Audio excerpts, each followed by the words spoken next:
Debates में आप सभी का स्वागत है। आज के इस सेशन में हम सभी लोग सबसे पहले रिवीजन सेशन चलेंगे, उसके बाद आपको सेट नंबर 2 की ओर चलेंगे जो कि आप सभी के लिए इम्पोर्टेंट होंगे।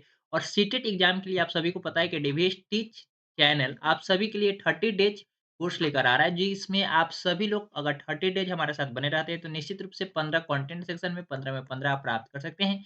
इसके अलावा डिबेट टीच यूट्यूब चैनल पे हमने 38 सेशन सेट कंप्लीट कराया है। कितना? 38 सेट कंप्लीट कराया है। अगर आप लोग उसे कंप्लीट नहीं किए तो कंप्लीट कर लीजिएगा। ज़्यादा टाइम ना वेस्ट करते हुए सबसे पहले सेशन की शुरुआत करते हैं। अगर आप इस चैनल पे नए होंगे तो चैनल को सब्सक्राइब कर लीजिएगा। क्या? चैनल को सब्सक्राइब कर लीजिएगा और एप्लीकेशन को डाउनलोड कर लीजिएगा, क्योंकि क्लास नोट्स आपको एप्लीकेशन पे मिलेंगे। देखिए, सबसे पहले हम लोग रिवीजन करते हैं। तो रिवीजन में कल के सेशन में हम लोग पढ़े थे क्या? नंबर के बारे में जानकारी प्राप्त किए थे। क्या? नंबर के बारे में जानकारी प्राप्त किए थे। तो नंबर कितने प्रकार के होते हैं? नंबर आपका 2 प्रकार का होता है। कौन-कौन? तो नंबर 2 प्रकार का होता है। पहला रियल नंबर यानी कि वास्तविक संख्या, और दूसरा इमेजिनरी नंबर। क्या? Imaginary number. क्या? इमेजिनरी नंबर क्या होता है? इमेजिनरी नंबर यानी कि काल्पनिक संख्या, और दूसरा वास्तविक संख्या, ठीक है? वास्तविक संख्या को जैसे ही आगे बढ़ाएँगे, इमेजिनरी नंबर के बारे में तो आपको यहाँ पे बात करना नहीं है। इमेजिनरी नंबर आपको किस क्लास में पढ़ना है? तो आपको इमेजिनरी नंबर क्लास 11th में पढ़ना है। कहाँ? 11th में पढ़ना है, जिसके बारे में सीटेट एग्ज़ाम में कभी नहीं पूछते, जिसकी वजह से मैं इमेजिनरी नंबर के बारे में बात नहीं करूँगा। रियल नंबर के बारे में कल बात किया था। रियल नंबर को वास्तविक संख्या कहते हैं, और वास्तविक संख्या वैसी संख्या है जो नंबर लाइन पे दर्शा सकते हैं। इसी को हम क्या कहते हैं? वास्तविक संख्या कहते हैं। तो जैसे ही हम लोग रियल नंबर को आगे बढ़ाएँगे, तो रियल नंबर 2 प्रकार के होते हैं। पहला होता है रेशनल नंबर यानी कि परिमेय संख्या। क्या? रेशनल नंबर यानी कि परिमेय संख्या, और दूसरा होता है इरेशनल नंबर। क्या? अपरिमेय संख्या। परिमेय संख्या वैसी संख्या होती है जो p बाई q के रूप में लिखा जा सकता है, जबकि q नॉट इक्वल टू 0 होता है। q नॉट इक्वल टू 0 होता है। और इरेशनल नंबर यानी कि अपरिमेय संख्या वैसी संख्या को कहते हैं जिसे p बाई q के फॉर्म में नहीं लिखा जा सकता है। जिसे p बाई q के फॉर्म में नहीं लिखा जा सकता है, यानी कि इसे हर और अंश के रूप में नहीं लिखा जा सकता है, यानी कि फ्रैक्शन के रूप में इसे नहीं लिखा जा सकता। तो उस प्रकार की संख्याओं को हम क्या कहते हैं? अपरिमेय संख्या कहते हैं। अपरिमेय संख्या को हम कैसे पहचानेंगे? इसका दूसरा तरीका यह भी है कि यह परफेक्ट स्क्वायर नहीं होगा, यह नॉट परफेक्ट स्क्वायर होगा। क्या होगा? यह नॉट परफेक्ट स्क्वायर होगा, नॉट परफेक्ट स्क्वायर होगा। जबकि यह रेशनल नंबर आपका परफेक्ट स्क्वायर होगा। क्या होगा? परफेक्ट स्क्वायर होगा। कल की क्लास में अगर आप लोग नहीं थे, तो यहाँ पे रिवाइज कर लेते हैं, उसके बाद हम लोग आगे बढ़ेंगे। तो परफेक्ट स्क्वायर होगा। क्या? परफेक्ट स्क्वायर का क्या मतलब है? तो परफेक्ट स्क्वायर का मतलब सीधा-सा है कि 16 रूट 16 होगा, इसका तो 4 बाहर निकल जाता है, लेकिन यहीं पे रूट 17 होगा, तो क्या यह रूट से बाहर निकलेगा? तो बिल्कुल नहीं निकलेगा। तो ये आपका रूट 17 क्या हो जाएगा? इरेशनल नंबर हो जाएगा, यानी कि परफेक्ट स्क्वायर नहीं है, जिसकी वजह से ये आपका अपरिमेय संख्या हो जाएगा। कोई दिक्कत? बिल्कुल भी नहीं। यहाँ पे अपरिमेय संख्या को आगे नहीं बढ़ाते हैं, क्योंकि अपरिमेय संख्या आपका यहीं पे समाप्त होता है। रेशनल नंबर यानी कि परिमेय संख्या आगे बढ़ेगी, जिसको आगे कुछ भागों में बाँटा गया है, जिसके बारे में हम बात कर लेते हैं। तो रेशनल नंबर को हम लोग 3 भागों में बाँटते हैं। कितने भागों में? तो 3 भागों में। पहला होता है नेचुरल नंबर यानी कि प्राकृत संख्या। क्या? नेचुरल नंबर यानी कि प्राकृत संख्या। तो गिनती की संख्या को क्या कहते हैं? प्राकृत संख्या कहते हैं। गिनती की संख्या को प्राकृत संख्या कहते हैं, और गिनती कहाँ से स्टार्ट होता है? तो 1, 2, 3, 4, 5 इस तरीके से यह आपका गिनती अनंत तक चली जाती है। कोई दिक्कत? बिल्कुल भी नहीं। तो नेचुरल नंबर आपका यानी कि प्राकृत संख्या शुरू कहाँ से होता है? तो 1 से होता है। कहाँ से शुरू होता है? 1 से शुरू होता है। इस बात को आप ध्यान में रखेंगे, क्योंकि आपसे जब भी क्वेश्चन में पूछा जाएगा, तो अब पूछा जाएगा कि नेचुरल नंबर शुरू कहाँ से होते हैं, या प्रथम 5 प्राकृत संख्याओं का योग क्या होगा? तो सबसे पहले आपको यह पता होगा, तब तो नेचुरल नंबर शुरू कहाँ से होता है? तो नेचुरल नंबर आपका 1 से शुरू होता है। कहाँ से शुरू होता है? 1 से शुरू होता है। दूसरा इसी में है होल नंबर। कल के सेशन में हम लोग बात किए थे होल नंबर के बारे में। तो होल नंबर यानी कि पूर्ण संख्या। पूर्ण संख्या किसको कहते हैं? तो गिनती की संख्या को ही हम लोग क्या कहते हैं? पूर्ण संख्या कहते हैं, लेकिन उसमें 0 शामिल होना चाहिए। और पूर्ण संख्या कहाँ से शुरू होता है? तो 1 से शुरू होता है। 1, 2, 3, 4, 5 को हम लोग क्या कहते हैं? इस तरीके से यह सीरीज़ आगे बढ़ता जाएगा, और इस प्रकार की संख्याओं को हम लोग क्या कहते हैं? तो पूर्ण संख्या कहते हैं। क्या? पूर्ण संख्या कहते हैं, यानी कि 0, 1, 2, 3, 4, और पूर्ण संख्या शुरू कहाँ से होती है? 0 से शुरू होती है। कहाँ से शुरू होती है? 0 से शुरू होती है। कोई दिक्कत? बिल्कुल भी नहीं। यहाँ पे हम लोग एक इंटीजर के बारे में कल बात किए थे। इंटीजर के बारे में, क्या चीज़ के बारे में? तो इंटीजर्स के बारे में, यानी कि पूर्णांक के बारे में। किस चीज़ के बारे में? पूर्णांक के बारे में। तो पूर्णांक क्या होता है और कैसे इसे हम लोग डिनोट कर सकते हैं? तो वैसी संख्या जिसे हम लोग नंबर लाइन पे डिनोट कर सकते हैं। वैसी संख्या जिसे नंबर लाइन पे डिनोट कर सकते हैं। तो इसमें आपका नेचुरल नंबर भी आता है। इसमें आपका नेचुरल नंबर भी आ जाएगा, यानी कि प्राकृत संख्या भी आ जाएगा, होल नंबर भी आ जाएगा, और यहाँ पे आपका नेगेटिव नंबर भी आ जाएगा। नेगेटिव नंबर का क्या मतलब है? तो नेगेटिव मतलब नंबर का मतलब यही है कि -1, -2, -3, -4, -5 ये सभी क्या है? नेगेटिव नंबर है। तो यह आपका इंटीजर में आ जाएगा। इंटीजर का सीधा-सा मतलब है वैसी संख्या जिसे दशमलव में व्यक्त नहीं किया जा सके। उसे क्या कहते हैं?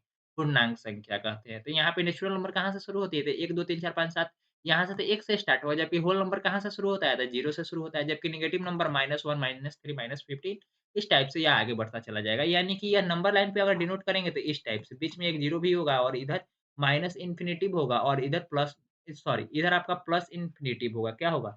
इधर आपका प्लस इन्फिनिटिव होगा और इधर आपका क्या होगा? माइनस इन्फिनिटिव होगा। कोई दिक्कत? बिल्कुल भी नहीं। यहाँ तक आप लोग उम्मीद करते हैं कि समझ गए होंगे। यहाँ से जैसे ही हम लोग आगे बढ़े थे पूर्णांक और पूर्ण प्राकृत संख्या के बागे आगे हम लोग बढ़े थे, तो यहाँ पे सम संख्या के बारे में बात किए थे। क्या? सम संख्या के बारे में। तो सम संख्या हम लोग किसे कहते हैं? तो वैसी संख्या जिसके जो 2 से पूरा-पूरा भाग लग जाए, वैसी संख्या जो 2 से पूरा-पूरा क्या हो जाए? भाग लग जाए, उसे सम संख्या कहते हैं। लेकिन इसको पहचानने का तरीका क्या है? तो यूनिट प्लेस पे क्या? यूनिट प्लेस पे क्या होगा? यूनिट प्लेस पे आपका क्या होगा? तो यूनिट प्लेस पे आपका होगा 0 हो, 2 हो, 4 हो, 6 हो, 8 हो या अगर यूनिट प्लेस पे है, तो ये संख्याएँ क्या होगी? 2 से विभाजित हो जाएगी। अगर यूनिट प्लेस पे 0, 2, 4, 6, 8 के अलावा कोई दूसरा अंक है, तो आपका 2 से विभाज्य नहीं होगा और वह सम संख्या भी नहीं होगी। यानी कि सम संख्या का कंडीशन है कि यूनिट प्लेस पे 0, 2, 4, 6, 8 होना चाहिए। इनमें से कोई भी एक अंक होना चाहिए और यह 2 से पूरी-पूरी विभाज्य हो जाएगी। यहीं पे विषम संख्या के बारे में बात करें तो विषम संख्या आपका होता है क्या? वैसी संख्या जो 2 से पूरा-पूरा डिवाइड ना हो यानी कि शेषफल बच जाए। वैसी संख्या जो 2 से पूरा-पूरा भाग ना लगे और यूनिट प्लेस पे कहीं न कहीं इसका अंक क्या होगा? तो इसके बारे में बात कर लेते हैं हम लोग। यूनिट प्लेस पे सम संख्या में क्या होगा? यूनिट प्लेस पे आपका होगा 1 होगा, 3 होगा, 5 होगा, 7 होगा, 9 होगा। इसके अलावा कोई दूसरा अंक आता है तो वह सम संख्या हो जाएगी। यूनिट प्लेस पे क्या होगा? 1, 3, 5, 7, 9 में से कोई भी एक अंक हो सकता है तो वह क्या किस प्रकार की संख्या होगी? तो विषम संख्या होगी। किस प्रकार की संख्या होगी? विषम संख्या होगी। और विषम संख्या को जब भी आप 2 से डिवाइड करेंगे तो निश्चित रूप से रिमाइंडर कितना बचता है? तो रिमाइंडर आपका 1 बचेगा। क्या? रिमाइंडर आपका 1 बचेगा। कोई दिक्कत? बिल्कुल नहीं। आगे बढ़ेंगे, आगे थोड़ा-सा और सम और विषम के बाद बात किए हुए थे भाज्य संख्या, क्या? तो सबसे पहले आप ये बताइए कि कल के सेशन में कितने बचे थे? और भाज्य संख्या सबसे छोटी भाज्य संख्या कौन-सी है? सबसे छोटी भाज्य संख्या कौन-सी है? तो आप कहेंगे सर 4 है। क्योंकि भाज्य का कंडीशन क्या है? कम से कम इसका 3 फैक्टर होना चाहिए, क्या? कम से कम इसका 3 फैक्टर होना चाहिए। पहला फैक्टर कम से कम कितना फैक्टर होना चाहिए? एफएसीटीओआर होता है। क्या होता है? एफएसीटीओआर एफएसीटीओआर फैक्टर कितना होना चाहिए? 3 फैक्टर होना चाहिए। पहला फैक्टर 1 होगा, दूसरा फैक्टर इटसेल्फ होगा। क्या? इटसेल्फ होगा और तीसरा फैक्टर आपका क्या होगा? इस दोनों के अलावा कोई अन्य भी फैक्टर 1 होना चाहिए। क्या होना चाहिए? एक एक आपका एक फैक्टर होना चाहिए, दूसरा वह खुद संख्या होगी यानी कि इटसेल्फ वह खुद नंबर क्या होगी? फैक्टर होगी और तीसरा एक ऐसा भी अंक होना चाहिए जो उस अंक से डिवाइड वह संख्या हो जाए। उदाहरण के तौर पे हम लोग देखते हैं तो 1, 2, 3 4, 5, 6 देखिए यहाँ पे 1 का फैक्टर तो केवल 1 मिलेगा, 2 का फैक्टर केवल 1 और 2 मिलेगा, 3 का फैक्टर केवल 1 और 3 मिलेगा, लेकिन 4 एक ऐसा संख्या मिलेगा जिसका 1 भी फैक्टर है, 2 भी फैक्टर है और 4 भी फैक्टर है। यहाँ पे 1 तो फैक्टर होगा ही होगा और 4 यह इटसेल्फ तो होगा ही होगा और 2 एक ऐसा अंक मिल गया जिससे वह डिवाइड हो जा रहा है, यानी कि कम से कम कितने फैक्टर होने चाहिए? 3 फैक्टर होने चाहिए। तो ये डिवाइड हो जा रहा है यानी कि आपका सबसे मिनिमम कौन-सी संख्या है? तो सबसे मिनिमम भाज्य संख्या सबसे मिनिमम भाज्य संख्या कौन-सी है? तो मिनिमम भाज्य संख्या आपका 4 होगा। क्या होगा? 4 होगा। कोई दिक्कत? बिल्कुल भी नहीं। इतना के आगे हम लोग थोड़ा-सा और चले हुए थे और वहाँ पे अभाज्य संख्या के बारे में बात किए थे। क्या? अभाज्य संख्या के बारे में बात किए हुए थे। तो अभाज्य संख्या में आपको क्या है? अभाज्य संख्या कहाँ से शुरू होती है? सबसे पहले आप यह बता दीजिए। तो अभाज्य संख्या आप कहेंगे सर वैसी संख्या जिसका केवल 2 फैक्टर होता है। क्या?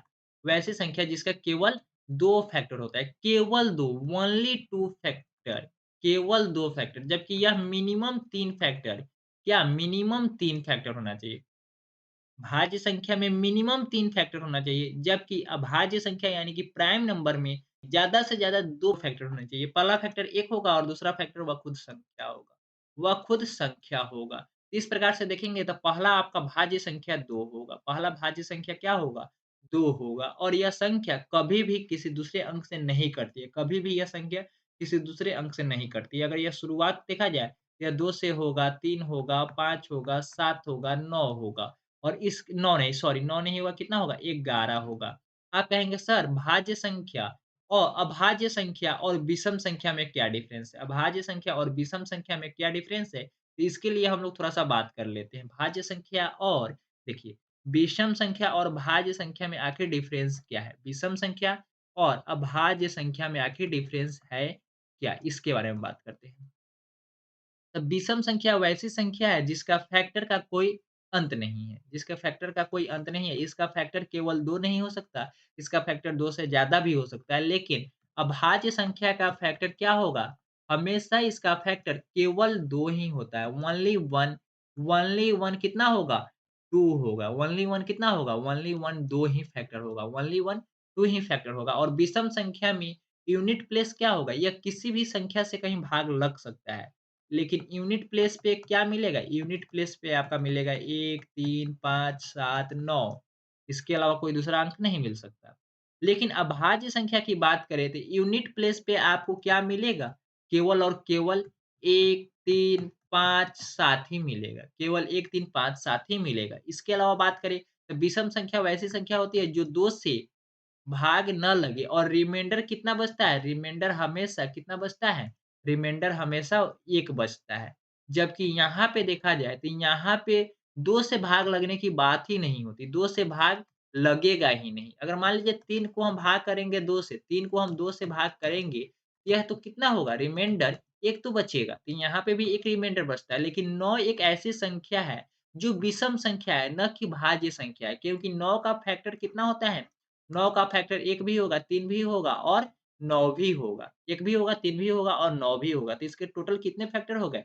3 फैक्टर हो गए। तो 3 फैक्टर विषम संख्या का हो सकता है, लेकिन अभाज्य संख्या में केवल और केवल 2 ही फैक्टर होते हैं। तो 9 आपका विषम संख्या अभाज्य संख्या नहीं होता है, बल्कि विषम संख्या होता है। इस बात को आप ध्यान में रखेंगे। यहाँ तक हम लोग कंप्लीट करने के तुरंत बाद आगे हम लोग बात किए थे सअभाज्य संख्या। किसके बारे में? सअभाज्य संख्या बात किए हुए थे। क्या? सअभाज्य संख्या के बारे में बात किए हुए थे। सअभाज्य संख्या के बारे में बात किए हुए थे। थोड़ा-सा हम लोग फिर से देख लेते हैं क्या? सभाज्य संख्या क्या? सअभाज्य संख्या सॉरी सअभाज्य संख्या। सअभाज्य संख्या क्या है? इसके बारे में थोड़ा-सा बात कर लेते हैं। इसके अलावा एक और टॉपिक कल डिस्कस किए हुए थे, सअभाज्य युग्म के बारे में। तो सअभाज्य संख्या वैसी कॉमन फैक्टर है जिसका केवल और केवल एक ही कॉमन फैक्टर मिलता है। क्या? केवल और केवल कॉमन फैक्टर एक ही होगा। कॉमन फैक्टर क्या होगा? केवल और केवल एक मिलेगा। केवल और केवल एक ही कॉमन फैक्टर मिलेगा। क्या? केवल और केवल एक ही कॉमन फैक्टर मिलेगा। यानी कि उभयनिष्ठ जो फैक्टर होंगे वह केवल एक होंगे। इस बात को आप ध्यान में रखेंगे और अभाज्य संख्या शुरू कहाँ से होती है? तो 2 से शुरू होती है, 3 होगा, 5 होगा, 9 होगा, इसके अलावा नहीं सॉरी 9 नहीं होगा, 11 होगा। कितना होगा? 11 होगा, 13 होगा, 17 होगा, 19 होगा, कोई दिक्कत बिल्कुल भी नहीं। इसी तरीके से यह आगे बढ़ता चला जाएगा। लेकिन कहता है क्या है? सअभाज्य। सअभाज्य का मतलब क्या है? केवल और केवल मान लीजिए एक हम कॉमन फैक्टर लगाते हैं, लेकिन उसका केवल और केवल एक ही उभयनिष्ठ होना चाहिए। केवल और केवल एक ही उभयनिष्ठ होना चाहिए। देखिए, यहाँ पे 2 और 3 का एक पेयर बनाइए, तो 2 में क्या-क्या फैक्टर आएगा? या तो 1 आएगा या तो 2 आएगा और 3 का फैक्टर देखेंगे तो या तो 1 होगा या तो 3 होगा। इस दोनों में कॉमन फैक्टर आपका क्या मिला था? केवल एक ही ना मिला, यानी कि टोटल कॉमन फैक्टर कितने मिले? 2 कॉमन फैक्टर मिले हुए थे, लेकिन उसमें से कॉमन कितना मिला? कितना कॉमन मिला था? मात्र 1 यानी कि यह आपका सअभाज्य संख्या होगा, सअभाज्य संख्या होगा। इसके अलावा देखिए 3 और 5, 3 और 5 यहाँ पे देखिए 3 और 5 को देखिएगा तो 1 और 3 और यहाँ पे 1 और 5, 1 और 5 यहाँ पे भी आपका कॉमन कितना मिला? केवल 1। कोई दिक्कत? बिल्कुल भी नहीं।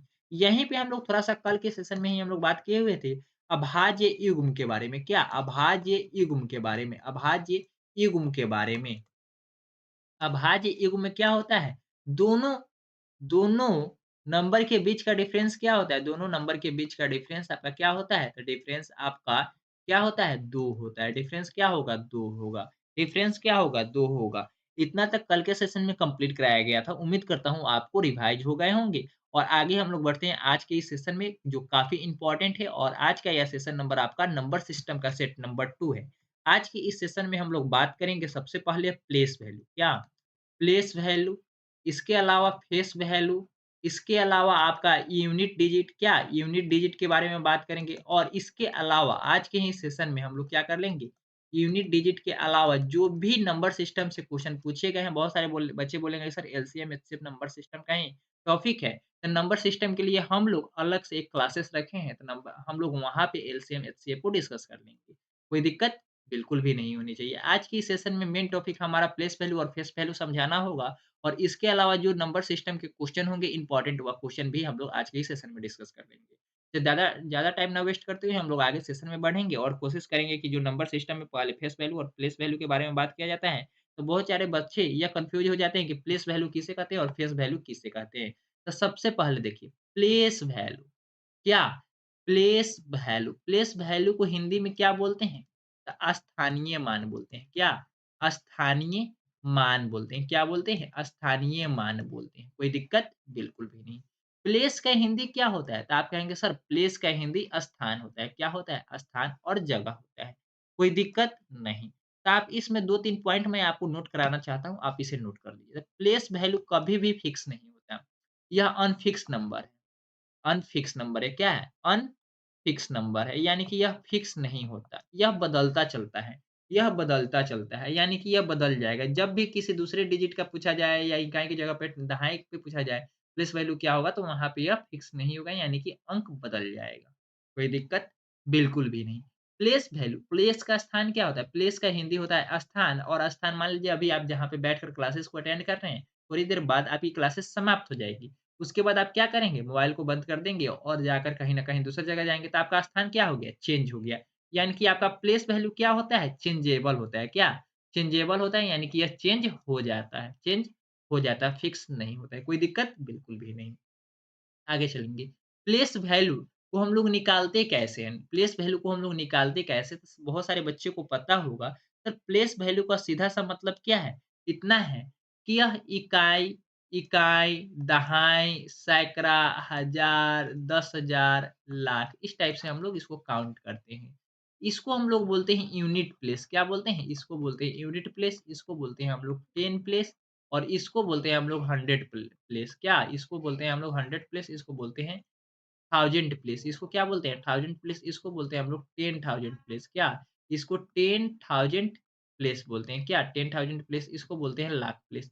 इकाई, दहाई, सैकड़ा, हज़ार आप लोग पढ़े होंगे ना? तो इसके आधार पे हम लोग क्या निकालते थे? प्लेस वैल्यू निकालते थे। चलिए हम लोग 2-4 क्वेश्चन देखते हैं और यहाँ पे आपको स्थानीय मान निकालने का तरीका बताते हैं। आखिर स्थानीय मान हम लोग निकालेंगे कैसे? तो इतना सा आप कॉपी में नोट कर लिए होंगे। प्लेस वैल्यू चेंज होता है, यह कभी भी फिक्स नहीं होता है और इसका मान हमेशा बदलता रहता है। ठीक है? यह निकालने का तरीका क्या है? तो सबसे पहले एक क्वेश्चन आपसे लिखते हैं 7, 5, 4, 6 में 7 का 7 का प्लेस वैल्यू क्या होगा? 7 का प्लेस वैल्यू क्या होगा? बताएँ। तो कैसे निकालेंगे? तो देखिए यहाँ पे सबसे पहले आपको ज़्यादा कुछ नहीं करना है। क्या करना है? ज़्यादा कुछ नहीं करना है। ध्यान में आपको यह रखना है कि नंबर क्या पूछा गया था? 7, 5, 4, 6 और किसका प्लेस वैल्यू पूछा? किसका प्लेस वैल्यू था? 7 का प्लेस वैल्यू पूछा है। किसका? 7 का। तो 7 के नीचे इस टाइप से आप लाइन खींचेंगे। क्या करेंगे? 7 के नीचे लाइन खींचेंगे, यहाँ पे गुणा का साइन लगाएँगे और काउंट करेंगे 1, 2, 3, 1, 2, 3 कितने अंक है? 3 अंक है। यानी कि 1000 1 पर 3 ज़ीरो बैठाकर गुणा कर देंगे तो कितना होगा? 7000 कितना होगा? 7000। इसका दूसरा तरीका ये भी है कि बच्चे बोलते हैं कि 7, 5, 4, 6 सर हमें 7 का प्लेस वैल्यू बताना है तो 7 लिखेंगे और इसके बाद जितना अंक होगा उतना ज़ीरो बैठाएँगे। तो 7 के बाद कितना अंक है? तो 7 के बाद आपका 3 अंक है। कितना अंक है? 3 अंक है यानी कि 7 पे आपका 3 ज़ीरो बैठेगा। कितना ज़ीरो बैठेगा? 3 ज़ीरो बैठेगा। कोई दिक्कत? बिल्कुल नहीं। इसी तरीके से हम लोग सेकंड क्वेश्चन की ओर चलते हैं और थोड़ा-सा क्वेश्चन में चेंज करते हैं। क्या? क्वेश्चन में चेंज करते हैं। हम लोग सबसे पहले स्थानीय मान के बारे में स्थानीय मान निकालते कैसे हैं, इसके बारे में जानकारी प्राप्त कर रहे हैं और जैसे ही हम लोग थोड़ा-सा अनुभव प्राप्त कर लेंगे, एक्सपीरियंस हो जाएगा, उसके बाद हम लोग क्वेश्चन के साथ खेलना शुरू करेंगे। तो यहाँ पे नेक्स्ट क्वेश्चन है 6, 7, 8, 9 कोई दिक्कत? में आपको क्या बताना है? 9 का प्लेस वैल्यू बताना है। क्या? 9 का प्लेस वैल्यू क्या होगा? 9 का प्लेस वैल्यू क्या होगा? तो सबसे पहले देखिए आपसे क्वेश्चन में क्या पूछा गया 6, 7, 9 और 8 में आपका किसका प्लेस वैल्यू पूछा जा रहा है 9 का किसका पूछा जा रहा है 9 का तो आपको क्या करना है सर आपने अभी ही बताया है कि 9 लिख देना है और देखना है कि 9 के बाद राइट साइड में कितने अंक है उतना एक पर जीरो बैठाकर और क्या कर देना है गुना कर देना है क्या कर देना है गुना कर देना है तो क्या होगा एक पर कै को 0 बैठेगा? एगो अंक था इसलिए 1 0 बैठेगा, यानी कि 9 गुना 10 यानी कि 90। इसका दूसरा तरीका आपने ही अभी बताया है कि सर 6, 7, 9, 8 में हमें किसका पूछा गया था? 9 का प्लेस वैल्यू पूछा गया था। राइट साइड में कितने अंक है? राइट साइड में आपका 1 अंक है। राइट साइड में कितना अंक है? 1 अंक है, इसलिए 9 पे हम 0 1 0 बैठाएँगे। जितना अंक होता है उतना ही 0 बिठाते हैं। यहाँ पे अगर आप चाहते हैं लिखना तो नोट पॉइंट पर बनाकर लिख लेंगे। यहाँ पे नोट पॉइंट बनाकर आप यह लिखेंगे क्या? कि जिस अंक का आप लिखना शुरू कीजिए, जिस अंक का प्लेस वैल्यू पूछा जाए, जिस अंक का प्लेस वैल्यू पूछा जाए, उसके राइट साइड में जितना अंक होगा जितना अंक होगा कितना? कितना? जितना भी अंक हो उतना ही क्या? उस उतना ही 0 बैठाएँगे, उतना ही 0 बैठाएँगे। क्या करेंगे? बैठाएँगे, यानी कि प्रतिस्थापित करेंगे, कोई दिक्कत नहीं। आप यहाँ पे इसे नोट कर लीजिएगा। नोट पॉइंट में क्या लिखाया गया है? तो नोट पॉइंट में लिखाया गया है कि सर जितना भी जिस अंक का सबसे पहले आपको यह देखना है कि किस अंक का यूनिट प्लेस पूछता है, किस अंक का प्लेस वैल्यू पूछता है। तो जिस अंक का प्लेस वैल्यू पूछेगा उसके राइट साइड में हम देखेंगे कि जितना अंक होगा उतना ही 0 बैठाएँगे। तो सबसे पहले मान लीजिए यहाँ पे एक और अंक आपसे दिया जा रहा है और पूछा जा रहा है कि बताइए सर इसका अब प्लेस वैल्यू क्या होगा? तो उदाहरण के तौर पे हम लोग थोड़ा-सा आगे चलते हैं और यहाँ पे देखते हैं क्या यहाँ पे देखते हैं आपका 7, 8, 6, 5 में 8 का प्लेस वैल्यू क्या होगा? 8 का प्लेस वैल्यू क्या होगा? तो सर आप लिखें कि राइट साइड में जिस अंक का पूछा जाएगा, तो किस अंक का पूछा गया है? अभी तो यहाँ पे 8 का पूछा है, क्या? 8 का पूछा है, किस चीज़ का? 8 का पूछा है, तो 8 के इधर क्या होगा? राइट साइड होगा, इधर आपका क्या होगा? राइट साइड होगा और 8 के इधर क्या होगा? लेफ्ट लेफ्ट साइड होगा, क्या होगा? इधर आपका लेफ्ट साइड होगा, इधर आपका क्या होगा? लेफ्ट साइड होगा, कोई दिक्कत नहीं। तो हमें देखना क्या है? जिस अंक का प्लेस वैल्यू पूछा जाए उसके राइट साइड में जितना भी अंक होगा उतना ही 0 बैठाएँगे। तो राइट साइड आपका इधर है, तो राइट साइड में कै गो अंक है? राइट साइड में कै गो अंक है? 2 गो अंक है। तो 8 पे कै गो 0? 2 गो 0, 8 पे कै गो 0? 2 गो 0। इस प्रकार से आपको क्या करना होगा? प्लेस वैल्यू निकालते हैं। और इस संख्या में जैसे ही प्लेस वैल्यू अगर 5 का पूछे तो 5 होगा, 6 का पूछे तो 60 होगा, 8 का पूछे तो 800 होगा, 7 को पूछे तो 7000 होगा। इस तरीके से प्लेस वैल्यू आपका हमेशा चेंज होता जाता है। प्लेस वैल्यू हमेशा क्या होता है? चेंज होता जाता है। आगे थोड़ा-सा बढ़ेंगे और यहाँ पे हम लोग अब फेस वैल्यू के बारे में बात करेंगे। क्या करेंगे? फेस वैल्यू के बारे में बात करेंगे। फेस वैल्यू में आपको क्या करना है? तो फेस वैल्यू कभी भी चेंज नहीं होता। फेस वैल्यू कभी भी चेंज नहीं होता, यानी कि यह मान इसका फिक्स होता है। फेस वैल्यू का मान क्या होता है? फिक्स होता है। इससे पहले हम लोग क्या करते हैं? फेस वैल्यू को हिंदी में क्या बोलते हैं? तो फेस वैल्यू को हिंदी में हम लोग जातीय मान बोलते हैं। क्या? जातीय मान बोलते हैं। फेस वैल्यू को हिंदी में क्या बोलते हैं? जातीय मान बोलते हैं। तो बताइए आप जन्म लिए अपने पापा की कैटेगरी में, यानी कि अपने पापा अपने परिवार के फैमिली में जन्म लिए, तो आपका जो पिताजी का कैटेगरी होगा यानी कि जो जात होगा, आपका भी तो वही जात होगा ना, आपका भी तो वही कैटेगरी होगा ना, क्या वह चेंज हो जाता है? बिल्कुल नहीं। आपके दादाजी का जो कैटेगरी होगा, आपके पिताजी का भी वही होगा, आपके पिताजी का जो होगा वही आपका भी कैटेगरी होगा, यानी कि आपका जात चेंज नहीं होता। आपका जात चेंज नहीं होता, इस तरीके से आपका फेस वैल्यू भी चेंज नहीं होता। इसका दूसरा एग्ज़ाम्पल के तरीके से हम लोग बताना चाहेंगे, बताइए आपके पास टोटल फेस कितना है? फेस का इंग्लिश क्या होता है? फेस, FACE इंग्लिश होता है और इसको हिंदी में क्या बोलते हैं? चेहरा बोलते हैं क्या? चेहरा बोलते हैं क्या? हाँ, बिल्कुल चेहरा बोलते हैं। तो सर आप थोड़ा-सा ये बताइए कि आपके पास टोटल फेस कितने हैं? तो आप कहेंगे सर किस तरह की बातें करते हैं कि टोटल फेस तो हमारा एक ही है। टोटल फेस क्या है? 1 है। टोटल फेस कितना है? 1 है, यानी कि आपके पास फेस की संख्या कितनी है? 1 है। तो चलिए, अभी आप जो क्लास अटेंड कर रहे हैं तो आपका फेस कैसा है? आपका फेस जैसा भी हो, वैसा ही रहेगा ना? मान लीजिए क्लास समाप्त हो गई और उसके बाद मोबाइल को बंद करके आप किसी और कार्य में लग गए, तो क्या वहाँ पे आपका फेस मान लीजिए इस तरीके का है, तो क्या आपका फेस इस तरीके से बन जाएगा?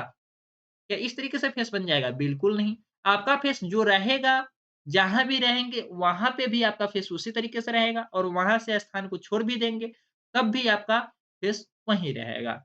अगर फिर भी नहीं समझ में आया, तो थोड़ा-सा और दूसरे एग्ज़ाम्पल से देखते हैं। फेस मिस तो ये चेहरा ही होता है। क्या होता है? फेस मिस चेहरा ही होता है। मान लीजिए अभी आप घर पे हैं, मान लीजिए आप अभी घर पे हैं, आपका फेस है काला, आपका फेस कैसा है? ब्लैक टाइप का है यानी कि काला टाइप का है, ठीक है? आप अपने घर से बाज़ार में गए, आप अपने घर से बाज़ार में गए, तो क्या आपका फेस व्हाइट हो जाएगा? क्या आपका फेस व्हाइट हो जाएगा? बिल्कुल नहीं। आप जैसे रहेंगे वैसे ही रहेंगे। आप जैसे थे वैसे ही रहेंगे। यानी कि आप बाज़ार भी गए तो आप घर पे ब्लैक थे, तो बाज़ार में भी गए तो क्या हो गए? ब्लैक ही रहेंगे, ब्लैक ही रहेंगे। वह कभी चेंज नहीं होता। आपका जो बनावट है वह चेंज होता है? बिल्कुल नहीं होता। इस तरीके से आपका फेस वैल्यू भी चेंज नहीं होता। तो आप अपनी कॉपी में क्या लिखेंगे? फेस वैल्यू नहीं बदलता है, वह फिक्स होता है। यह चेंजेबल नहीं होता है, यह नॉट चेंजेबल लिखेंगे। क्या? यह नॉट चेंजेबल है, नॉट चेंजेबल है। क्या? नॉट चेंजेबल एबल है, नॉट चेंजेबल है, यानी कि यह कभी भी परिवर्तन नहीं हो सकता है फेस वैल्यू में। चाहे किसी भी अंक का पूछ ले, वह इकाई के स्थान पे हो, दहाई के स्थान पे हो, सैकड़ा के स्थान पे हो, उससे हमें कोई दिक्कत नहीं है। यहाँ पे देखिए, एक एग्ज़ाम्पल के तौर पे हम लोग देखेंगे, एक क्वेश्चन है यहाँ पे कि 7, 8, 9, 6 में बताइए कि सर 8 का प्लेस वैल्यू क्या होगा? 8 का प्लेस वैल्यू क्या होगा? तो 8 का प्लेस वैल्यू जैसे ही पूछेगा तो आप कहेंगे सर 8 के राइट साइड में देखिए जितना अंक होगा उतना ही ज़ीरो लगाना होगा। यानी कि उतना ज़ीरो लगाएँगे तो यह क्या हो जाएगा? हमारा प्लेस वैल्यू निकलेगा। क्या निकलेगा? यह हमारा प्लेस वैल्यू निकलेगा। लेकिन आपसे पूछा क्या गया था? फेस वैल्यू पूछा गया था। तो फेस वैल्यू जब पूछेगा तो क्या लिखे हम? फेस वैल्यू में हम लोग लिखे क्या है कि फेस वैल्यू कभी भी चेंज नहीं होता। फेस वैल्यू आपका कभी भी चेंज नहीं होता यानी कि चेंजेबल नहीं होता है। इसलिए हम लोग क्या लिखे? नॉट चेंजेबल यानी कि अपरिवर्तनशील है। और ऐसे भी फिक्स का मतलब क्या है? फिक्स है, कंठस्थ है, वह बदल नहीं सकता।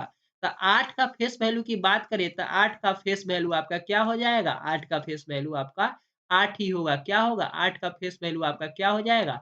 8 ही होगा। इसी तरीके से अगर 9 का फेस वैल्यू पूछे, तो आप क्या कहेंगे? सर 9 का फेस वैल्यू आपका 9 ही होगा। इसी तरीके से अगर 7 का फेस वैल्यू पूछे, तो आप कहेंगे सर 7 का भी फेस वैल्यू हमारे क्या होगा? 7 ही होगा। यानी कि यह कभी भी परिवर्तन नहीं करेगा। देखिए यहाँ पे आपका जो 9 है, वह 10 प्लेस पे है, इकाई, दहाई, यानी कि दहाई पे आपका क्या है?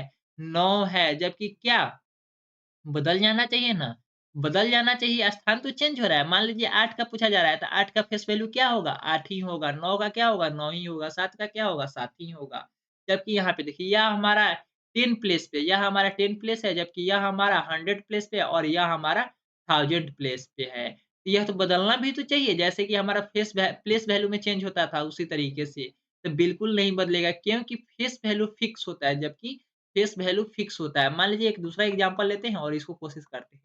7, 8, 9, 7 7, 8, 9, 7 में 7 का प्लेस वैल्यू बताना है। दोनों 7 का हमें फेस वैल्यू बताना है। सॉरी क्या बताना है हमें? दोनों 7 का हमें फेस वैल्यू बताना है। दोनों 7 का फेस वैल्यू बताना है। तो आप क्या यह बताने में सक्षम हैं? तो आप कहेंगे सर हाँ, बिल्कुल बताने में सक्षम है क्योंकि आप बता चुके हैं कि फेस वैल्यू जब भी किसी अंक का पूछा जाए तो वही अंक होता है। यहाँ पे एक लाइन ये भी लिख सकते हैं कि जिस अंक का फेस वैल्यू पूछा जाए वही हमारा फेस वैल्यू होता है। जिस अंक का फेस वैल्यू पूछा जाए क्या? जिस अंक का फेस वैल्यू पूछा जाए वही हमारा मान होता है, वही हमारा मान होता है, वही हमारा मान होता है। यानी कि जिस अंक का फेस वैल्यू पूछेगा वही हमारा क्या हो जाएगा? मान हो जाएगा। 7 का फेस वैल्यू पूछा तो आँख बंद करके 7 लिखेंगे। दोनों 7 का है। देखिए यह आपका क्या है? यूनिट प्लेस पे है। क्या है? वो यूनिट प्लेस पे यानी कि इकाई स्थान पे, जबकि यह आपका थाउजेंड के स्थान पे क्या है? 1000 के स्थान पे। तो क्या दोनों 7 का आपका डिफरेंस मिला? बिल्कुल नहीं। दोनों 7 का आपका फेस वैल्यू क्या होगा? 7 ही होगा। क्यों? ऐसा क्यों? क्योंकि स्थान से फेस पे कोई प्रभाव नहीं पड़ता है, इसलिए हमारा फेस वैल्यू चेंज नहीं होता है। यहाँ पे हमारा फेस वैल्यू चेंज नहीं होगा। एग्ज़ाम्पल के तौर पे अगर 1-2 क्वेश्चन और देखना चाहते हैं, तो हम लोग देख लेते हैं और थोड़ा-सा इकाई-दहाई के बारे में बात कर लेंगे। देखिए, यहाँ पे एक क्वेश्चन लिखा गया है 7, 8, 5 7, 8, 5 क्वेश्चन लिखा गया है ना, थोड़ा-सा आप ध्यान से देखिएगा। अगर आपसे पूछे इकाई के स्थान पे क्या है? तो आप कहेंगे सर इकाई के स्थान पे हमारा 5 है। यानी कि इकाई के स्थान पे हमारा क्या होगा? इकाई के स्थान पे हमारा 5 होगा। दहाई के स्थान पे कोई पूछे तो आप कहेंगे सर हमारा 8 है। क्या है? दहाई के स्थान पे 8 है। जबकि वहीं पूछे बताइए कि सैकड़ा के स्थान पे क्या है? तो आप कहेंगे सर सैकड़ा के स्थान पे 7 है। तो इकाई का मतलब क्या है? इकाई का सीधा-सा मतलब क्या है? इकाई से क्या प्रतीत होता है? इकाई से क्या प्रतीत होता है? तो कहेंगे सर इकाई से 1 प्रतीत होता है। दहाई से क्या प्रतीत होता है? तो 10 प्रतीत होता है। जबकि सैकड़ा से क्या प्रतीत होता है? तो 100 प्रतीत होता है। क्या? सैकड़ा से आपका 100 प्रतीत होता है। कोई दिक्कत? बिल्कुल भी नहीं। सैकड़ा से 100 प्रतीत होता है। कोई दिक्कत? बिल्कुल नहीं। तो यहाँ पे आप लोग समझ गए होंगे। अगर आपसे पूछा जाए कि बताइए 7 का प्लेस वैल्यू क्या होगा? तो आप कहेंगे सर अभी तो आप बताए हैं कि 7 के राइट साइड में देखेंगे जितना अंक होगा उतना ज़ीरो 7 पे होगा, तो 7 के बाद 2 अंक है, तो 7 के बाद कितने ज़ीरो बैठेंगे? 2 ज़ीरो बैठेंगे। यहीं आपसे पूछेगा 8 का प्लेस वैल्यू क्या होगा? तो आप कहेंगे सर राइट साइड में जितना अंक होगा उतना ही ज़ीरो बैठेगा, तो 8 के राइट साइड में मात्र 1 अंक है, इसलिए हमारा क्या होगा? 1 ज़ीरो बैठेगा। इसके अलावा 5 का अगर प्लेस वैल्यू आपसे पूछे, तो आप कहेंगे सर 5 का प्लेस वैल्यू हमारा 5 ही होगा, क्यों? क्योंकि 5 के राइट साइड में कोई अंक नहीं है, इसलिए कोई भी ज़ीरो नहीं बैठाएँगे और सभी अंकों का प्लेस वैल्यू का योग पुनः हमारा नंबर प्राप्त होता है। पुनः हमारा क्या प्राप्त होता है? नंबर प्राप्त होता है। यानी कि 700 और 80 जोड़ेंगे तो 780 और 780 में 5 जोड़ेंगे तो कितना हो जाएगा? 785। तो क्या हमारा पुनः हमारा नंबर मिला या नहीं मिला? तो बिल्कुल मिल गया, कोई दिक्कत नहीं। तो यहाँ पे आप ये भी समझ चुके हैं कि इकाई, दहाई, सैकड़ा, हज़ार क्या होता है। इसके अलावा आप ये भी कर सकते हैं कि क्वेश्चन एक पूछता है क्या, सैकड़ा का मतलब क्या है? 100, दहाई का मतलब क्या है? 10 और इकाई का मतलब क्या है? 1। तो यहाँ पे पूछेगा 7 सैकड़ा क्या? लिख देगा 7 सैकड़ा, 7 सैकड़ा, 7 सैकड़ा, इसके बाद 8 दहाई और इसके बाद लिख देगा क्या? 5 इकाई, 5 क्या? इकाई संख्या है, ठीक है? तो यहाँ पे आपको क्या करना होगा? 7 लिखा है तो 7 की जगह पे 7, सैकड़ा का मतलब क्या? 100 और 8 की जगह पे 8 और दहाई का मतलब क्या? 10 प्लस 5, 5 की जगह पे 5 और इकाई की जगह पे क्या है? 1, कोई दिक्कत? तो बिल्कुल भी नहीं। गुणा करेंगे तो 7 में 100 से गुणा करेंगे तो 700, 8 में 10 से गुणा करेंगे तब 80 और प्लस 5 में 1 से गुणा करेंगे तब 5, टोटल कितना हुआ? 785, टोटल 785, यह आपका क्या हो जाएगा? आंसर हो जाएगा। यह आपका क्या हो जाएगा? आंसर हो जाएगा। इसके अलावा आपको ये भी बता दें कि स्थानीय मान जो आप निकाले थे, स्थानीय मान के बारे में थोड़ा-सा हम लोग तोड़ के बता देते हैं यहाँ पे। देखिए ध्यान से, ऐसे हम आपको पूरा जानकारी बता चुके हैं, लेकिन अगर इसको फिर से बताना हो तो आप क्या करेंगे? 5 को 1 से गुणा करके लिखेंगे। कितना हो जाएगा? 5। अब 8 के बारे में लिखा जाए तो 8 पे कितना 1 ज़ीरो बैठाकर गुना करेंगे 80 हो जाएगा। 5 7 को बताया जाए तो 7 पे आप 100 2 को ज़ीरो बैठाकर 700 लिखेंगे। क्यों? क्योंकि 7 के राइट साइड में कितने अंक है? 2 अंक है, इसलिए हम लोग 2 ज़ीरो बैठाए हैं। कोई दिक्कत? बिल्कुल भी नहीं। उम्मीद करता हूँ आपको यह क्वेश्चन समझ में आ गए होंगे। उम्मीद करता हूँ क्या आपको यह क्वेश्चन समझ में आ गए होंगे। यह आपका क्या था? प्लेस वैल्यू था। यह आपका क्या था? प्लेस वैल्यू था। यह आपका प्लेस वैल्यू था और इसी क्वेश्चन का थोड़ा-सा हम लोग फेस वैल्यू निकालने की कोशिश करते हैं। 885 का ही क्या फेस वैल्यू था। आप देखिए 5 का फेस वैल्यू वही होगा, 8 का फेस वैल्यू 8 ही होगा, 7 का फेस वैल्यू हमारा 7 ही होगा, यानी कि फेस वैल्यू कभी भी चेंज होता है? नहीं चेंज होता है, यानी कि फेस वैल्यू जितना होगा, उतना ही होगा। कोई दिक्कत, कोई कन्फ्यूजन? बिल्कुल भी नहीं। अब आपसे क्वेश्चन में पूछता है, थोड़ा-सा क्वेश्चन ध्यान से सुनिएगा और प्लेस वैल्यू और फेस वैल्यू आप लोग पहचान गए होंगे, तो इतना उम्मीद कर सकता हूँ कि आपको निश्चित रूप से जो भी क्वेश्चन अब पूछे जाएँगे या आपके एग्ज़ाम में आएँगे, वह क्वेश्चन आप निश्चित रूप से बना पाएँगे। तो देखिए यहाँ पे सबसे पहले क्वेश्चन 1 में पूछता है कि बताइए 8 क्या? बताइए 8 के स्थानीय मान और 3 के जातीय मान का अंतर कितना है? तो यहाँ पे एक संख्या देता है 8, 7, 5, 4, 3 में 7 का स्थानीय मान सॉरी 7 का क्या? स्थानीय मान और 3 का जातीय मान, 3 का जातीय मान, 3 का कौन-सा मान? तो जातीय मान का योगफल का योग क्या होगा? योग क्या होगा? तो सबसे पहले आपको इस क्वेश्चन के लिए क्या करना होगा? देखना होगा कि किस संख्या में तो 8, 7, 5, 4, 3 5, 4, 3 यानी कि 87,543 में 7 का स्थानीय मान और 3 का जातीय मान का योग बताना है। तो सबसे पहले 7 का हमें क्या बताना होगा? प्लेस वैल्यू स्थानीय मान को इंग्लिश में क्या बोलते हैं? Place value. कोई दिक्कत? बिल्कुल भी नहीं। और जातीय मान को क्या बोलते हैं? Face value. क्या बोलते हैं? Face value. और योग का मतलब क्या है? प्लस यानी कि एडिशन यानी कि जोड़ना, सम करना, समायोजन करना। तो सर आपने ही अभी थोड़ी देर पहले बताया है कि जो स्थानीय मान होगा उसको क्या करना होगा? 7 को राइट साइड में देखना होगा कि कितना अंक है। तो सर 7 के बाद 3 गो अंक है यानी कि 7 पे 3 ज़ीरो बैठा देंगे। तो यह हमारा क्या निकला? प्लेस वैल्यू निकला। क्या निकला? प्लेस वैल्यू निकला। और हमें अब बताना है सर क्या? हमें अब बताना है कि 3 का जातीय मान। तो 3 का जातीय मान हमेशा से क्या होगा? 3 ही होगा क्योंकि फेस वैल्यू कभी भी चेंज नहीं होता है। क्या आपका फेस चेंज होगा? बिल्कुल नहीं। तब योग पूछता है यानी कि 7,000 में आप 3 जोड़ेंगे, क्या करेंगे? 7,000 में आप 3 जोड़ेंगे, 7,000 में क्या जोड़ेंगे? 3 जोड़ेंगे तो क्या प्राप्त होगा? 7,003 प्राप्त होगा। कितना प्राप्त होगा? 7,003 प्राप्त होगा। कोई दिक्कत?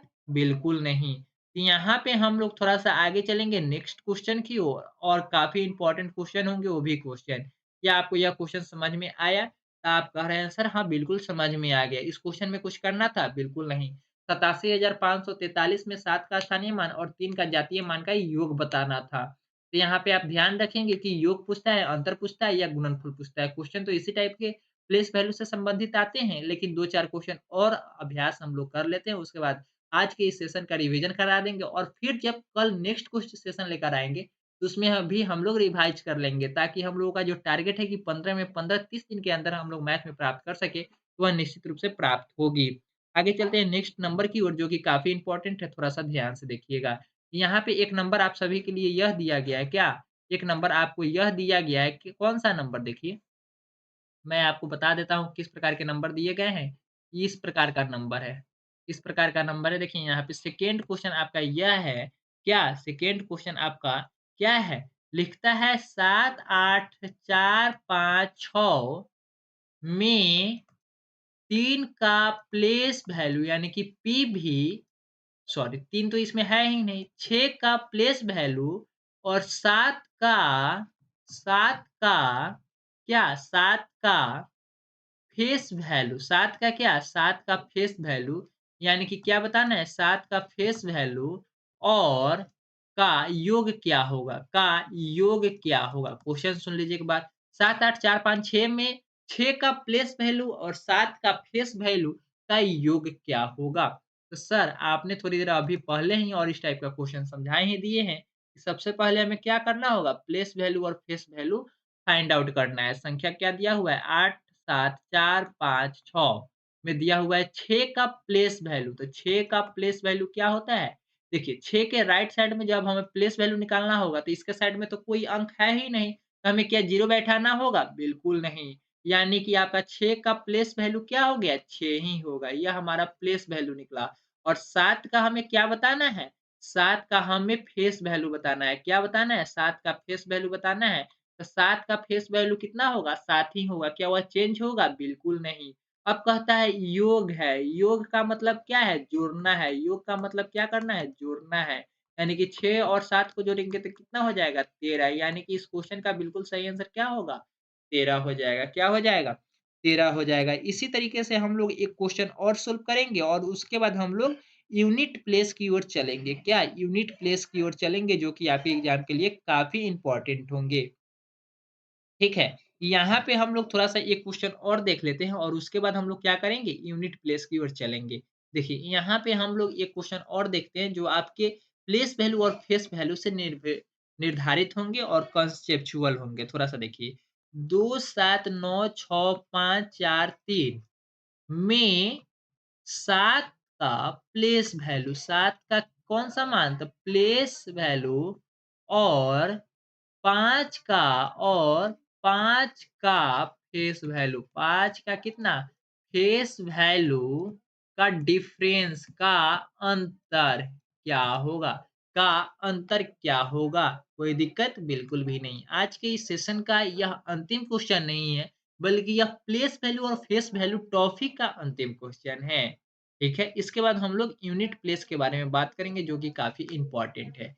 देखिए यहाँ पे कहता है सबसे पहले 2, 7, 9, 6, 5, 4, 3 में 7 का प्लेस वैल्यू किसका प्लेस वैल्यू? तो 7 का प्लेस वैल्यू पूछता है किसका? 7 का प्लेस वैल्यू तो 7 लिख देंगे और इसके बाद कैसे निकालते हैं? तो आप कह रहे होंगे सर आपने थोड़ी देर पहले बताया क्या है? 7 का जिसका भी पूछा जाएगा उसके राइट साइड में देखेंगे कितने अंक है, कितने अंक है तो 2, 2, 4 और 1 5 है, जितना अंक होगा उतना ज़ीरो बैठाएँगे, जितना अंक होगा उतना ज़ीरो बैठाएँगे, यानी कि 5 अंक था इसलिए हम कितना ज़ीरो बैठाए हैं? 5 ज़ीरो बैठाए हैं, कोई दिक्कत? बिल्कुल भी नहीं। तो यह हमारा क्या निकला? प्लेस वैल्यू निकला, किस नंबर का? तो यहाँ पे हमारा ये किस चीज़ का नंबर का निकला है? तो 7 का प्लेस वैल्यू निकला है। इसके अलावा 5 का फेस वैल्यू बताना है, किसका? 5 का फेस वैल्यू बताना है, तो आप कह रहे हैं सर 5 का फेस वैल्यू 5 ही होगा क्योंकि फेस तो हमारा चेंज होता नहीं है, चाहे वह किसी भी स्थान पे हो चाहे वह किसी भी स्थान पे हो। तो यहाँ पे क्या लिखा गया है? अंतर। क्या लिखा गया है? इतना तक तो आप प्लेस वैल्यू और फेस वैल्यू निकाल लिए। अब अंतर का मतलब क्या है? सब्ट्रैक्ट कराना यानी कि घटाना। तो 70 7 पे कै गो ज़ीरो? 5 गो ज़ीरो। तो इकाई, दहाई, सैकड़ा, हज़ार, 10,000, लाख। यानी कि 7 लाख में जब आप 5 घटाएँगे तो क्या हो जाएगा? 7 पे 4 गो ज़ीरो सॉरी 4 ज़ीरो नहीं होगा, यहाँ पे से आप घटाइए। 7 पे 5 ज़ीरो और यहाँ पे 5 आपको घटाना है। तो देखिए हासिल लेंगे तो यहाँ पे आपका क्या बच जाएगा? 6 बचेगा और यह सभी बाकी आपका 4 गो 9 और एगो 5 एगो 5 बन जाएगा यानी कि कितना आ जाएगा? 6,99,000 6,99,995 99,995 आ जाएगा। कितना जाएगा? इकाई, दहाई, सैकड़ा, हज़ार, 10,000, लाख यानी कि 6,99,995 इस क्वेश्चन का क्या हो जाएगा? फाइनल आंसर हो जाएगा। तो उम्मीद करता हूँ जब भी अब आपसे एग्ज़ाम में प्लेस वैल्यू और फेस वैल्यू के बारे में क्वेश्चन पूछा जाएगा, तो आप उम्मीदतः उसका सही आंसर लगा पाएँगे। कोई दिक्कत बिल्कुल भी नहीं। और आज की सेशन हम लोग यहीं पे समाप्त करते हैं और जो बाकी रह गया यूनिट प्लेस के बारे में, तो यूनिट प्लेस में हम लोग कल के बाद सेशन में चर्चा कर लेंगे। जो एडिशन और सब्ट्रैक्ट वाली सेशन होगी जस्ट उसी में, अन्यथा उसमें भी चर्चा नहीं हो पाती है नंबर ऑफ क्वेश्चन के अकॉर्डिंग, तो वह सेशन हम लोग मिसलेनियस में शामिल कर लेंगे यूनिट प्लेस वाली। जो प्लेस वैल्यू और फेस वैल्यू से संबंधित क्वेश्चन पूछे जाते थे, वह क्वेश्चन भी मैं आपको करा दिया हूँ और उम्मीद करता हूँ कि इस टाइप के क्वेश्चन जब आपके एग्ज़ाम में आएँगे, तो निश्चित रूप से आप उसे अटेम्प्ट कर पाएँगे और 100% क्वेश्चन को बना पाएँगे। इसके अलावा मैं आपको बता दूँ कि डीवीएस टीच मोबाइल एप्लीकेशन को डाउनलोड कर लीजिएगा क्योंकि यहाँ पे संडे को जो टॉपिक मैं करा दे रहा हूँ, उससे संबंधित क्वेश्चन होंगे और उसको रिवाइज़ के तौर पे हम लोग उसका सॉल्यूशन भी उपलब्ध करा देंगे। ठीक है? तो आप इसको डाउनलोड कर लीजिएगा और अगर आप कोर्स में एनरोल करना चाहते हैं, तो कोर्स में भी एनरोल कर लीजिएगा। मॉक टेस्ट आपको 10 मॉक टेस्ट में मिलेंगे लेकिन वो पेड मॉक टेस्ट है। इसके अलावा 4 मॉक टेस्ट आपको डेट वाइज़ अरेंज जो बताए गए थे उसके अकॉर्डिंग अवेलेबल हो जाएँगे और इसके अलावा एक जानकारी और बता दूँ कि डीवीएस टिच मोबाइल एप्लीकेशन पे आने वाले समय में बीपीएससी, एसएससी के अलावा और भी सारी ढेर सारी एग्ज़ाम की क्या चलेंगे? टेस्ट चलेंगे और कोर्सेज़ चलेंगे। तो कृपया करके एप्लीकेशन को डाउनलोड कर लीजिए और इस सेशन को अपने सारे दोस्तों के साथ शेयर कर दीजिएगा क्योंकि बिल्कुल free of cost 30 days 30 marathon 30 days 30 marathon CTET math के लिए लेकर आ रहा हूँ, तो काफ़ी इम्पोर्टेंट है इस सेशन में जुड़ना आप सभी बच्चे के लिए। और उम्मीदता आप अगर आप इस सेशन में 30 दिन में 30 दिन मेरे साथ जुड़े रहते हैं, तो निश्चित रूप से 15 में 15 आप निश्चित रूप से अटेम्प्ट कर पाएँगे और अच्छे से 15 में 15 नंबर भी प्राप्त कर पाएँगे। धन्यवाद आज के इस सेशन में जुड़ने के लिए। Thank you so much. Good night.